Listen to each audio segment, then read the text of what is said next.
മാഡത്തിന് ഞാനും റോഡിൽ പോകുന്ന വഴിപോക്കരുണ്ടല്ലോ, അവരും തമ്മിൽ ഒരു വ്യത്യാസമില്ലെന്നാ പറയുന്നത്. മാഡത്തിന് എങ്ങനെയെങ്കിലും ഇവിടുന്ന് രക്ഷപ്പെടണം. മാഡം എനിക്ക് വേണ്ടിയിട്ടാണ് ഇവിടെ താമസിക്കുന്നതാണ് വിചാരിച്ചു വെച്ചിരിക്കുന്നത്. അത് നിങ്ങൾക്ക് വേണ്ടിട്ടാ.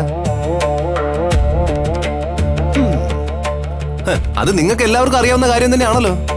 നിങ്ങളെ എല്ലാവരെയും മാഡത്തിന് വലിയ ഇഷ്ടവും കാര്യവും ഒക്കെയാണ്. എന്നാ എന്നെയാ നിങ്ങളോടെല്ലാം മാഡം ഈസി ആയിട്ട് കണക്ട് ആയതുകൊണ്ടാണ് ഇപ്പൊ ഇവിടെ ഇരിക്കുന്നത്. അല്ലാതെ എന്നോടുള്ള കണക്ഷൻ കൊണ്ടൊന്നും അല്ല.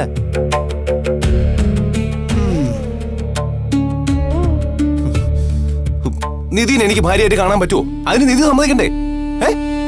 എങ്ങാനും മുറിയിലേക്കോട്ടൊന്ന് കയറി ചെന്നാ അയ്യോ സുഭാഷ് ഏട്ടാ ഓടി വാ രക്ഷിക്കണേന്ന് പറഞ്ഞ് ബഹളം വെക്കല്ലേ?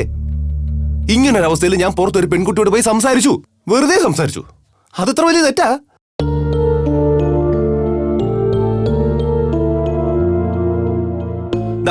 ഇപ്പൊ തന്നെ മാഡം ഡിവോഴ്സിന് അപേക്ഷിച്ചിരിക്കുക. ഡിവോഴ്സ് കിട്ടിക്കഴിഞ്ഞാൽ ഉടനെ തന്നെ ഞങ്ങൾ രണ്ടും അപരിചിതരായി മാറും. ഇതൊക്കെ ഞാനും ആലോചിക്കുന്ന കാര്യമല്ലേ?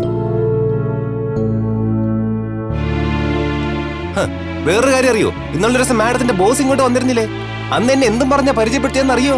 കസിൻ. കസിൻ എന്നാ പറഞ്ഞേ, അല്ലാതെ ഭർത്താവെന്നല്ല പറഞ്ഞേ. മാഡത്തിന് എങ്ങനെ പറയാം? എന്നാ ഞാൻ പുറത്തു പോയി ആരോടെങ്കിലും സംസാരിക്കുമ്പോ എന്റെ കല്യാണം കഴിച്ചു എന്നങ്ങ് പറയണോ? ഇത് എന്ത് നീതിയാ സുഭാഷേട്ടാ? അല്ല, നിങ്ങൾ ഉത്തരം പറ. ഞാൻ മാത്രം എന്റെ കല്യാണം കഴിഞ്ഞു എന്തിനു പുറത്തു പോയി പറയണം? സുഭാഷേട്ടാ, എനിക്ക് ഇനി കല്യാണം കഴിഞ്ഞിട്ടില്ല.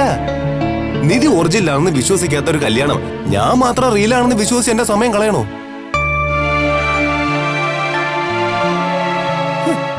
കുറച്ചു നാൾ കഴിയുമ്പോഴേ ഡിവോഴ്സ് വാങ്ങി മാഡങ്ങി ഇറങ്ങി പോവും. അപ്പൊ വീണ്ടും ഞാൻ ഒറ്റയ്ക്കാവൂലേ?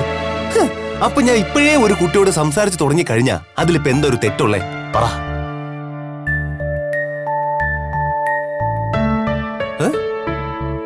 എന്താ മാഡം, ഞാൻ പറഞ്ഞ ശരിയല്ലേ? എന്തെങ്കിലും തെറ്റ് ഞാൻ പറഞ്ഞാലുണ്ടോ?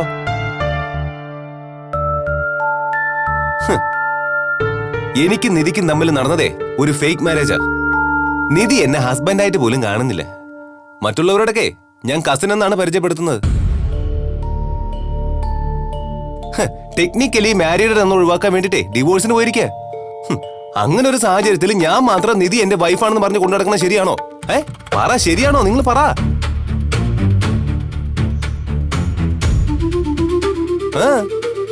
അതാണ് അതാണ് അതുകൊണ്ടാണ് ആ പെൺകുട്ടിയോട് ഞാൻ കാര്യങ്ങളൊന്നും പറയാതിരുന്നത്. അപ്പോഴും സുഭാഷേട്ടൻ പറയുന്നു ഞാൻ നിധിയെ ചതിച്ചു എന്ന്. എങ്ങനെ ഞാൻ ചതിച്ചു എന്നാ നിങ്ങൾ ഈ പറയുന്നേ?